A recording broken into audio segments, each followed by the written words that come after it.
Hello guys, welcome back to my YouTube channel. അപ്പോൾ പുതിയൊരു വീഡിയോയിലേക്ക് എല്ലാവർക്കും സ്വാഗതം. അപ്പോൾ ഇന്നത്തെ വീഡിയോയിൽ ഞാൻ എൻ്റെ ഒരു കുഞ്ഞ് ഡേ ഇൻ മൈ ലൈഫാണ് കാണിക്കുന്നത് കേട്ടോ.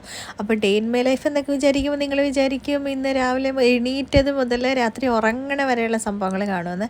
ഒരിക്കലും ഇല്ല ഗൈസ്. അങ്ങനെ രാവിലെ ഒരുങ്ങി റെഡിയായി ഇതാ ജോലിക്ക് പോകാനായിട്ട് ഇറങ്ങി കേട്ടോ. അപ്പം നമ്മൾ ഇന്ന് പോകുന്നത് ഞങ്ങളുടെ സ്വന്തം പാഷൻ പ്രോയിലാണ് കേട്ടോ. അപ്പോൾ അതേ വണ്ടി ഇപ്പം നല്ല ഒരുക്കി നല്ല മിനുക്കി സുന്ദര കുട്ടപ്പനാക്കിയിട്ടുണ്ട്.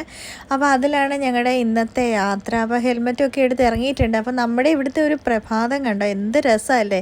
ഞങ്ങളുടെ ഈ ഒരു നാടിൻ്റെ ഫുൾ വീഡിയോ ഞാൻ നിങ്ങളെ ഒരു ദിവസം കാണിക്കുന്നുണ്ട് കേട്ടോ. ഇവിടെ കുട്ടനാടിന് ഒരുപാട് പ്രത്യേകതകളുണ്ട് ശരിക്കും. ഈ ക്ലൈമറ്റ് പോലും എന്ന് വെച്ചാൽ എനിക്ക് തോന്നുന്നു എൻ്റെ ഒരു കണ്ടുപിടുത്തമാണ് കേട്ടോ. ഒരു 3-4 ക്ലൈമറ്റ് ഉണ്ട് കേട്ടോ. അത് ഭയങ്കര രസമാണ്. ഇനിയിപ്പോൾ കൊയ്ത്ത് വരുമ്പോഴും അതേപോലെ കൃഷി തുടങ്ങുമ്പോഴും അത് കൊയ്യുന്ന സമയത്തും അല്ലാതെയും മഴ സമയത്തും ഒക്കെ അങ്ങനെ ഒരു പ്രത്യേക ഒരുപാട് ക്യാരക്ടറുകളുള്ളൊരു നാടാണ് ശരിക്കും കുട്ടനാടെന്ന് പറയുന്നത്. അപ്പം ഞാൻ അതൊക്കെ നിങ്ങളെ ഒരു ദിവസം ഡീറ്റെയിൽ വീഡിയോ കാണിക്കാം. പിന്നെ അതേ നമ്മൾ തിരുവല്ല എത്തി. അപ്പോൾ ഇന്ന് ബ്രേക്ക്ഫാസ്റ്റ് പുറത്തുനിന്നാണ്. അപ്പോൾ അതേ ഇഡ്ഡലി വാങ്ങിക്കുകയാണ് കേട്ടോ. നമ്മുടെ കടയുടെ തൊട്ടടുത്ത് തന്നെയാണ് ഈ ഒരു ഷോപ്പ്.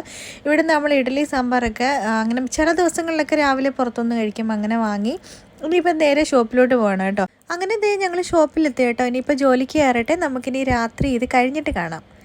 ജോലി കഴിഞ്ഞ് ഇറങ്ങി സ്മാർട്ടിൽ കയറിയിട്ടുണ്ട് കേട്ടോ. ഇപ്പം സമയം രാത്രി ഒരു 8 മണി ആയിട്ടുണ്ട്. അപ്പോൾ കുറച്ച് സാധനങ്ങളൊക്കെ വാങ്ങണം. അത്യാവശ്യം ചില ഡെയിലി എസെൻഷ്യൽ കാര്യങ്ങളൊക്കെ ഞാൻ ഇവിടെ നിന്നാണ് വാങ്ങുന്നത്. അപ്പോൾ അത് എൻ്റെ റോളോണൊക്കെ തീർന്നിരിക്കുകയായിരുന്നു. അപ്പോൾ അതൊക്കെ വാങ്ങാനായിട്ട് കയറിയിട്ടുണ്ട്. പിന്നെ ഒരു കുഴപ്പം എന്താണെന്ന് വെച്ച് കഴിഞ്ഞാൽ ഇവിടെ കയറി കഴിഞ്ഞാൽ കൈ കിട്ടുന്ന എല്ലാം മേടിക്കും കേട്ടോ. അങ്ങനെ എന്നെ വലിച്ചുകൊണ്ട് പോവാണ് ഇന്ന്, വാ മതിയെന്നും പറഞ്ഞിട്ട്. കാരണം മിക്ക ദിവസവും ഇത് തന്നെയാണ് എൻ്റെ പരിപാടി കേട്ടോ. പിന്നെ ഇന്ന് എൻ്റെ സൗണ്ട് ഇങ്ങനെ ഇരിക്കണമെന്ന് എനിക്ക് നല്ല പനിയാണ് കേട്ടോ. അത്യാവശ്യം നല്ല തൊണ്ടവേദനയൊക്കെ ഉണ്ട്, ജലദോഷമൊക്കെ ഉണ്ട്. അങ്ങനെ ഞങ്ങളിത് ഇവിടുന്ന് സാധനങ്ങളൊക്കെ വാങ്ങി ഇനി ഇറങ്ങുകയാണ് കേട്ടോ. ഞാനിങ്ങനെ ഓരോന്നിലും കയറി പിടിക്കുന്നുണ്ട്. എന്നോട് പറയും ഇതല്ലേ കഴിഞ്ഞ ആഴ്ച മേടിച്ചത്, ഇതല്ല അതിന് മുന്നത്തെ ദിവസം മേടിച്ചെന്നൊക്കെ പറഞ്ഞ്. പിന്നെ പാത്രങ്ങൾ എപ്പോഴും എൻ്റെ ഒരു വീക്ക്നെസ് ആണ് കേട്ടോ. അപ്പോൾ അതൊക്കെ പോയി ഒന്ന് നോക്കി, ഒന്നും വാങ്ങിയില്ല, ജസ്റ്റ് ഒന്ന് നോക്കി കേട്ടോ. നോക്കിയിട്ട് പോന്നു. എനിക്കൊരു കട്ടിംഗ് ബോർഡ് വേണമായിരുന്നു, പക്ഷേ ഞാൻ ഉദ്ദേശിച്ച സാധനം അവിടെ കിട്ടിയില്ല. അപ്പോൾ പിന്നെ ഞങ്ങളിതേ ബില്ലൊക്കെ അടച്ചിട്ട് ഇനി ഇറങ്ങുകയാണ് ഇവിടെ. പിന്നെ ഒന്നും വാങ്ങിച്ചില്ലെങ്കിലും ഈ ഷോപ്പൊക്കെ എനിക്കിങ്ങനെ ഫുള്ള് നടന്ന് കാണുന്നത് ഭയങ്കര ഇഷ്ടമാണ് കേട്ടോ.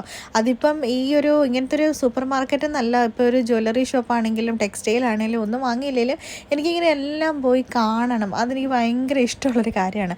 നമ്മുടെ ഇപ്പോൾ ഒരു അമ്പലത്തിലൊരു ഉത്സവം വന്നാൽ പോലും എനിക്ക് ആ കടകളൊക്കെ ഒന്നും വാങ്ങണ്ട, എനിക്ക് പക്ഷേ അവിടെ എല്ലാം പോയി ഇങ്ങനെ കാണണം എന്തൊക്കെയാണ് ഉള്ളത്, ആ ലൈറ്റും വെട്ടവും പിന്നെ ആ സാധനങ്ങൾ അടുക്കി വെച്ചിരിക്കുന്നതൊക്കെ, അതൊക്കെ എനിക്ക് ഭയങ്കര ഇഷ്ടമാണ് കേട്ടോ.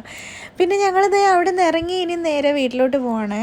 ഇറങ്ങിയ സമയം വെച്ച് നോക്കുകയാണെങ്കിൽ ഇപ്പോൾ എപ്പോഴും വീട്ടിൽ ചെല്ലേണ്ട സമയം കഴിഞ്ഞു കേട്ടോ. ഇപ്പോൾ ഈ കടയിലൊക്കെ കയറിയത് കൊണ്ടാണ് ഇത്രയും ലേറ്റായത്.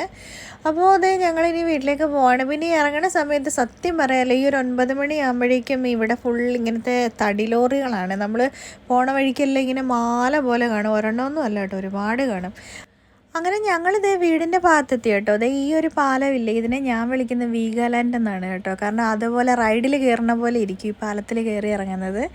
അപ്പോൾ പിന്നെ ഒരു കാര്യം കൂടെ ഉണ്ട്, ഈ പാലത്തിലൊരു കാറ് കയറ്റി ഇറക്കുന്ന ആൾക്ക് ഏത് ഡ്രൈവിംഗ് ടെസ്റ്റും ഈസി ആയിട്ട് പാസ്സാവും എന്നുള്ളതാണ്. തമാശ പറഞ്ഞാണ്. അപ്പോൾ നമ്മൾ വീടെത്തിയിട്ടുണ്ട്. ഇനിയിപ്പം പോയി എനിക്ക് നല്ല വിശപ്പുണ്ട്. അപ്പോൾ എന്തെങ്കിലുമൊക്കെ പോയി കഴിക്കട്ടെ, കഴിച്ച് കുളിച്ച് കിടന്നുറങ്ങട്ടെ കേട്ടോ. കാരണം നാളെയും സെയിം ഈ റൊട്ടീൻ തന്നെയാണ്. പിന്നെ ലീവ് എടുത്തിരിക്കുന്ന ദിവസം വേണം. എനിക്ക് ആഗ്രഹമുണ്ട് ഒരു full day in my life video ഒക്കെ എടുക്കണമെന്ന് കേട്ടോ. അപ്പോൾ വീഡിയോ ഒക്കെ ഇഷ്ടപ്പെട്ടിട്ടുണ്ടെങ്കിൽ നിങ്ങൾ ലൈക്ക് ചെയ്യുക, നല്ല നല്ല കമൻറ്റൊക്കെ ചെയ്യുക, മാക്സിമം വീഡിയോസൊക്കെ ഒന്ന് ഷെയർ ചെയ്ത് കൊടുക്കുക എല്ലാവർക്കും. ചാനൽ സബ്സ്ക്രൈബ് ചെയ്യാൻ മറക്കരുത്. അപ്പോൾ നമുക്ക് അടുത്തൊരു വീഡിയോയിൽ കാണാം. അതുവരെ എല്ലാവർക്കും ബൈ.